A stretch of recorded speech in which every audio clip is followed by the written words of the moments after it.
He looked me in the eye and said, "She makes me feel young again." I was 38. He was 42. And just like that, 17 years of marriage became a punchline. 8 months later, he was standing on my porch, crying, begging me to take him back.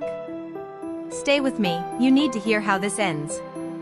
My name isn't important, but let's call me Rachel." I met David when I was 21, fresh out of college, full of dreams and that naive belief that love conquers everything. He was charming, ambitious, the kind of man who opened doors and remembered how you took your coffee. We built a life together, a house in the suburbs, 2 kids, family vacations, the whole picture-perfect existence you see on holiday cards. For 17 years, I thought we were solid. Unbreakable. I packed his lunches. I supported him through 3 job changes.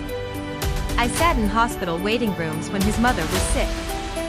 I thought that's what marriage was, showing up, again and again, even when it's hard. But somewhere in those years, something shifted. I didn't see it then. I see it now. It started small.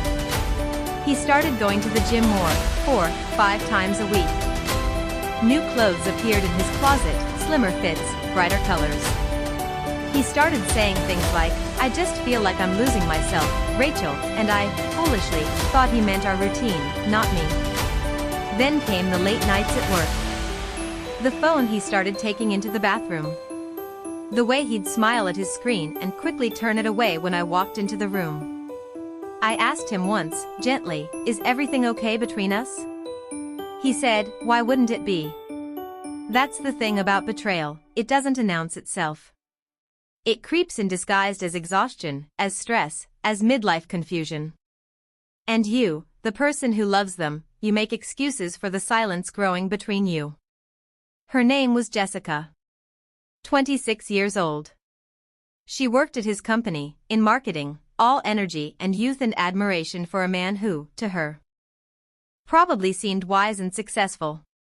To me, he was just David, tired, distant, slipping away one excuse at a time. I found out on a Tuesday. I remember because it was raining, the kind of cold October rain that makes everything feel heavier than it already is. I was cleaning out his car, an oil receipt had fallen under the seat, and I bent down to grab it. Instead, my fingers found a hotel receipt. 2 nights. A king room. Not our hotel. Not our city. My hands started shaking before my mind even caught up to what I was looking at. That night, I didn't scream. I didn't cry, not yet. I just sat at the kitchen table and waited for him to come home, the receipt placed neatly in front of his chair like evidence in a courtroom. When he walked in and saw it, his face went pale, then came the silence. The kind of silence that confirms everything you were praying wasn't true. "Rachel, I can explain," he said. "Then explain," I whispered. He sat down slowly, like a man preparing for sentencing. And then he told me. "Jessica. 6 months." He said the words, I haven't felt this alive in years, and something inside me cracked clean in half.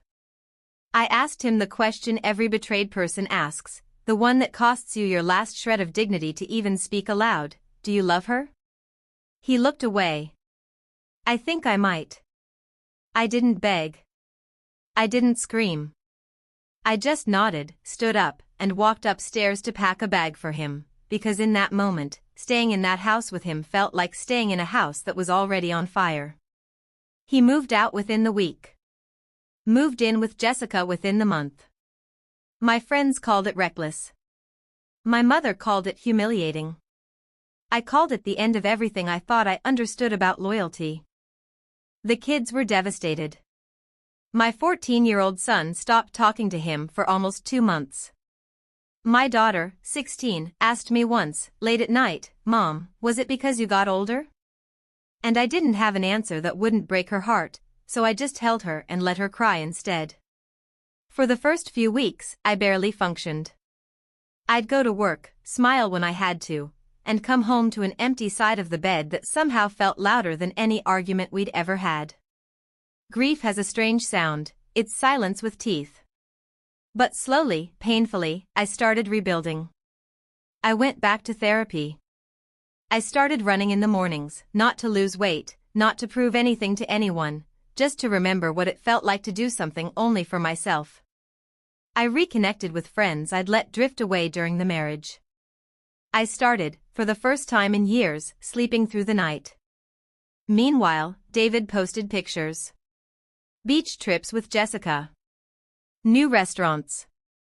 A motorcycle, of all things, the classic midlife reinvention package.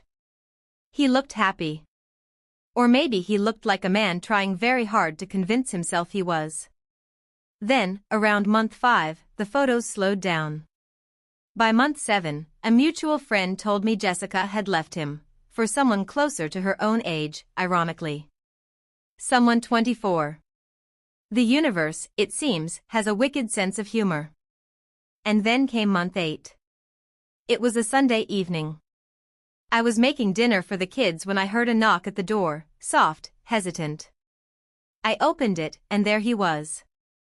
David. Thinner. Older somehow, despite all his efforts to look younger. His eyes were red-rimmed, his hands trembling as he held a small bouquet of flowers like an apology he hadn't earned. "Rachel," he said, voice cracking. "I made the biggest mistake of my life. Please. I want to come home." I stood there in the doorway, the woman he once called boring, predictable, not exciting enough, and felt something I didn't expect. Not rage. Not even sadness. Just clarity. "You didn't lose yourself, David," I said quietly. "You lost me. And I'm not something you get to find again just because the new version of your life didn't work out." He cried. He apologized. He promised therapy, change, anything. But I had learned something in those 8 months he'd been gone. I didn't need him to complete my life. I had already started rebuilding one, brick by brick, without him. I closed the door, gently, but firmly, and for the first time in over a year, I didn't feel broken. I felt free. So here's what this story taught me. First, people who leave for excitement are usually running from themselves, not toward happiness. Second, rebuilding your life after betrayal isn't about revenge, it's about reclaiming your own worth. And third, sometimes the most powerful thing you can say to someone who hurt you is simply, no. Now I want to know, if you were in my shoes, would you have opened that door, or kept it closed forever? Tell me in the comments, what would you do? I read every single one. If this story moved you, hit that subscribe button right now, because we share real stories of betrayal, strength, and healing every single week.